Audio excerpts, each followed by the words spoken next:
Chers amis, cordial bienvenue. Et bonne année, hein, ça fait tellement longtemps que mes cheveux ont repoussé, t'as vu ça? Il est difficile de résumer une année avec un seul film. Entre les films d'animation, de super-héros, de science-fiction, français, anglais et j'en passe, c'est pas évident du tout. Et pourtant, l'année 2016 a été marquée par un film qui a touché pas mal de monde.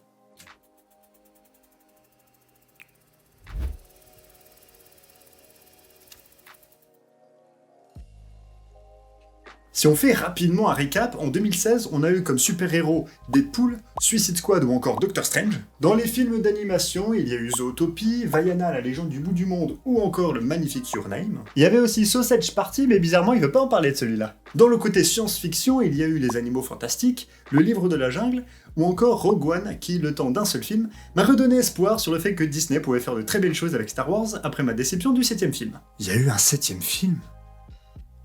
Mais qu'est-ce qui s'est passé? Qu'est-ce qu'on a fait? Qui a dit oui? Et honnêtement, je ne me voyais pas faire une vidéo qui résumerait une année juste en prenant le meilleur film du box-office, qui cette année-là a été remporté par Captain America Civil War avec ses plus d'1 milliard de recettes, et que personnellement j'ai adoré. Ah bah tu m'étonnes, première apparition du Black Panther et du nouveau Spider-Man incarné par Tom Holland. D'ailleurs, il y a tellement de super-héros que beaucoup l'ont confondu avec un Avengers, alors que c'est juste le 3ème film sur Captain America. En écrivant cette vidéo, j'étais parti pour parler du film Creed, qui montre un très beau passage de flambeau avec le personnage de Rocky Balboa, incarné par Sylvester Stallone. Mais je suis tombé sur un autre film que je n'avais jamais vu auparavant, me tapez pas, et dont je n'en avais entendu que du bien. Je vous jure les gars, on était à ça de parler du film Warcraft ou du Assassin's Creed. Réalisé par Mel Gibson, on retrouve au casting Andrew Garfield, Vince Vaughn et Teresa Palmer. Basé sur une histoire vraie, ce film de 2h20 nous montre la volonté d'un homme qui, pendant la Seconde Guerre mondiale, décide de s'engager dans l'armée et défier l'autorité de ses supérieurs parce qu'il ne veut pas porter d'armes. Ce qu'il veut, c'est aller au front, mais pour aider, et non point pour tuer. Avec tout ça, vous avez sûrement reconnu le film de cette vidéo, Tu ne tueras point. Le film commence... comment dire... Tu sais que tu vas pas faire le malin. Le titre apparaît...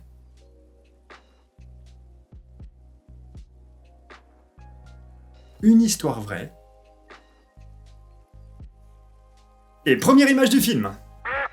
Non, tu vas pas faire le malin. Et pendant près de 2 minutes, on nous montre ce qui nous attend. Des hommes courant et gesticulant alors que leurs corps sont enflammés, des soldats propulsés à cause des explosions, et j'en passe. Et sous ces images qui te prennent aux tripes, on entend la voix du personnage principal, Desmond Doss, nous lisant un passage de la Bible.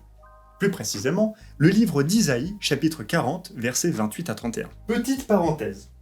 Quand on entend le passage « Ceux qui mettent leur espérance dans le Seigneur trouvent des forces nouvelles », nous donne déjà 2 infos sur la suite du film. 1. Le personnage est un homme croyant et sa foi aura une véritable importance. 2. Le passage de la Bible que je vous ai donné précédemment n'est pas un hasard quand on sait ce que le personnage est prêt à faire sur le champ de bataille. S'ensuit un flashback qui nous ramène 16 ans en arrière. On y retrouve Desmond Doss, 2e fils d'une famille croyante, une mère pieuse, et un père, ancien soldat de la Première Guerre, alcoolique, mais qui n'oublie pas ses frères d'armes tombés au combat.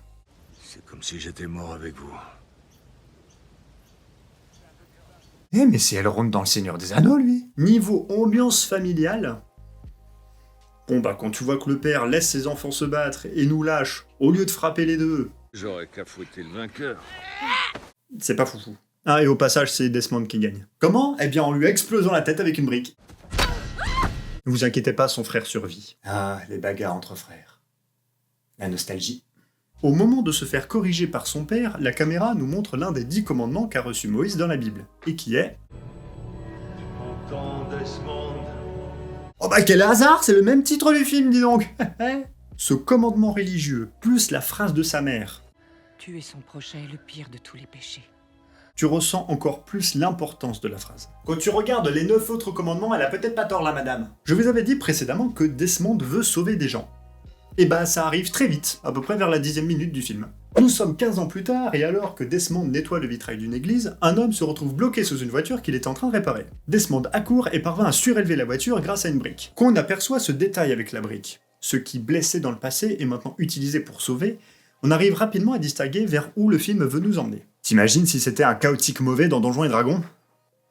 Au milieu de la rue, il y a un homme bloqué sous une voiture. À côté de lui, il y a une brique. Qu'est-ce que tu fais? Je l'achève. Hein? Bon bah vas-y, fais-moi un jet de force. 20. C'est une réussite critique. Après avoir extirpé le blessé du dessous de la voiture, notre héros lui fait un garrot avec sa ceinture. Et en le ramenant à l'hôpital, le médecin lui dira que c'est grâce à son garrot que l'homme pourra survivre. Bravo, je pense que vous lui avez sauvé la vie. Et c'est à partir de là que Desmond sait ce qu'il veut faire de sa vie en cette période de guerre. Comme quoi ça tient à rien, hein, le fameux effet papillon. Tu sauves quelqu'un, tu deviens médecin. Tu fais des formules mathématiques, tu crées la bombe atomique. T'es refusé à l'école des beaux-arts à Vienne et tu deviens... Oula. Ce qui m'a marqué dans le film, c'est qu'avant que Desmond entre dans l'armée, il ne peut pas faire un truc sans que les signes des horreurs de la guerre apparaissent subitement sous son pif. Dès qu'il vit un instant de tendresse, de bonheur, un rayon de soleil qui fait chanter le coq et donne le signal aux oiseaux dans les ciels d'illuminer la nature par leur chant mélodieux lors d'un petit matin d'été, bim! Il y a la guerre qui est là. Il veut aller voir son amoureuse à l'hôpital, et il croise un soldat défiguré par la guerre. Il veut aller au cinéma avec son amoureuse, film de propagande. Il mange avec sa famille, son frère débarque en tenue de soldat et annonce « Surprise, je me suis engagé ». Tu sais, quand tu demandes au ciel de t'envoyer un signe, je pense que là, le Tout-Puissant lui a tout balancé dans la tronche pour bien qu'il comprenne. T'imagines s'il avait pas connecté ses 2 neurones? J'ai sauvé un homme en faisant un garrot, j'ai croisé un homme défiguré, le film de propagande, mon frère qui s'est engagé. Sûrement une coïncidence. Mais c'est pas vrai! Même si son envie d'entrer dans l'armée grandit petit à petit, il y a aussi un poids de l'autre côté de la balance. Ce que veut Desmond, c'est aider, soigner, être médecin de guerre. Et l'opinion de son entourage... Et j'espère que lorsque Hal se fera trouer, ce sera en plein par-devant. Toi, t'es fait pour t'asseoir, réfléchir et prier tout le temps. Tu vas me demander ma main un jour ou quoi? Mais je veux juste faire des bisous magiques sur des gros bobos, foutez-moi la paix! Arrivé dans l'armée, Desmond est catégorique. Il peut porter l'uniforme, saluer le drapeau, mais porter une arme, ça non. Et bosser le samedi parce que c'est sabbat. Et cela aura pour conséquence des moqueries, on le frappera jusqu'au sang, et ses supérieurs vont même jusqu'à remettre sa confiance en doute. Si vous n'obéissez pas ici, je pourrais pas vous faire confiance au combat. Eh mais c'est Jack Sully dans Avatar, lui! En plus de se faire martyriser, son choix l'emmènera tout droit vers la cour martiale. En gros, c'est le jugement, mais pour les forces armées. Et pendant qu'il est au trou, il aura la visite de sa future femme, Dorothy, qui veut lui faire entendre raison. Mais qui vas-tu sauver à présent? Dans cette scène, il y a quelque chose d'intéressant. Dorothy lui dit qu'il doit au moins faire la moitié du chemin, prendre une arme, mais pas s'en servir. Desmond répond qu'il ne peut pas, et sa future épouse lui balance « Mais si c'est que de la fierté, de l'orgueil et de l'obstination, ne confonds pas ta volonté et celle du Seigneur. » Et Desmond commence à avoir des signes de lucidité face à ces mots. En même temps, c'est violent. T'es là, t'es bon croyant, et ta future femme te balance un des 7 péchés capitaux dans la tronche. Ça fait réfléchir. Au final, la cour martiale l'autorise quand même à aller se battre sous le feu ennemi, sans armes, et commencer une formation d'infirmier. Ok, ChatGPT, comment faire rapidement un bisou magique à un soldat agonisant parce qu'une grenade lui a arraché la moitié du bras? Après cela, Desmond et le reste du 77e division d'infanterie arrivent à Okinawa, occupé par l'armée japonaise. Première chose, je ne vais pas spoiler le reste du film parce que c'est à ce moment-là qu'on entre dans l'action. Et deuxième chose, j'ai été surpris de remarquer que quand Desmond et le reste de l'infanterie arrivent à Okinawa, on est à la moitié du film. C'est-à-dire que l'autre moitié, ça va être l'enfer. Un vrai carnage. Pas de spoil, mais juste ne mangez rien avant de regarder l'autre moitié. À présent, nous allons revenir sur le film, mais de manière générale. Tu ne tueras point a coûté 40 millions de dollars et a rapporté au box-office 175 millions.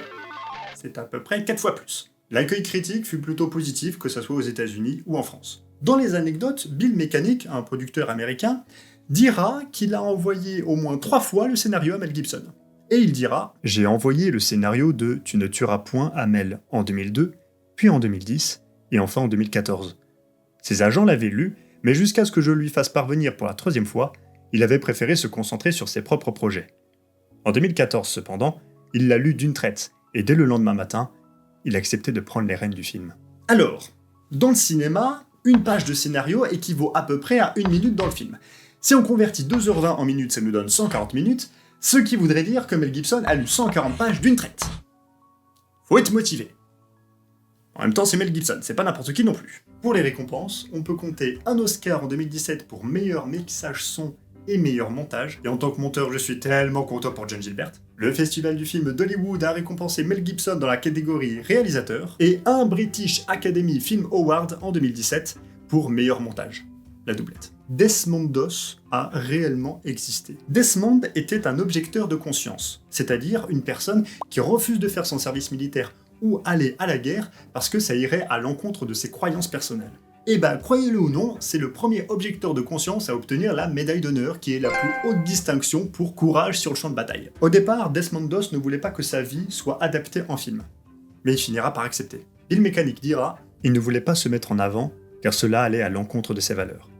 Ce n'est qu'au crépuscule de son existence qu'il s'est laissé convaincre qu'il était temps de raconter son histoire pour la postérité. » Quand tu entends ça, plus le fait que Desmond dira en parlant de ses anciens camarades « Les vrais héros sont enterrés là-bas », l'humilité de ce mec! Dans le film, 5 ex-militaires blessés au combat firent partie du tournage. L'un des soldats est Damian Tomlinson, qui a servi dans les forces armées australiennes, dans le Pacifique Sud et en Afghanistan.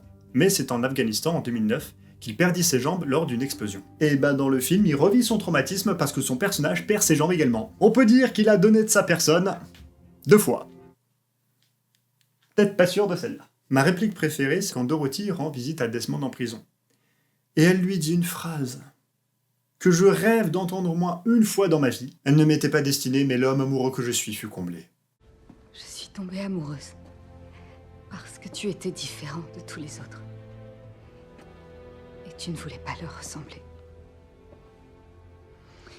Je te demande de ne jamais imaginer que tu puisses un jour me décevoir. Je t'aimerai toujours, quoi qu'il arrive. Écoutez-moi bien, bande de monuments de maladresse sentimentale, je veux que vous arrêtiez de vous comporter comme des grippins émotionnels et que chacun prenne des notes sur ce que vient de dire la dame pour faire la même déclaration à l'amour de sa vie. Le romantisme n'est pas aussi compliqué que de mettre des scratchs sur les baskets d'un CM2. Même un pigeon constipé avec une casquette de baseball comprendrait ça plus vite. Je vais à présent donner mon avis purement objectif sur 5 étoiles. La réalisation, entre 4,5 et 5 parce que j'ai pas vu beaucoup de films de guerre aussi violents, aussi détaillés et aussi crédibles. Histoire / scénario, 5.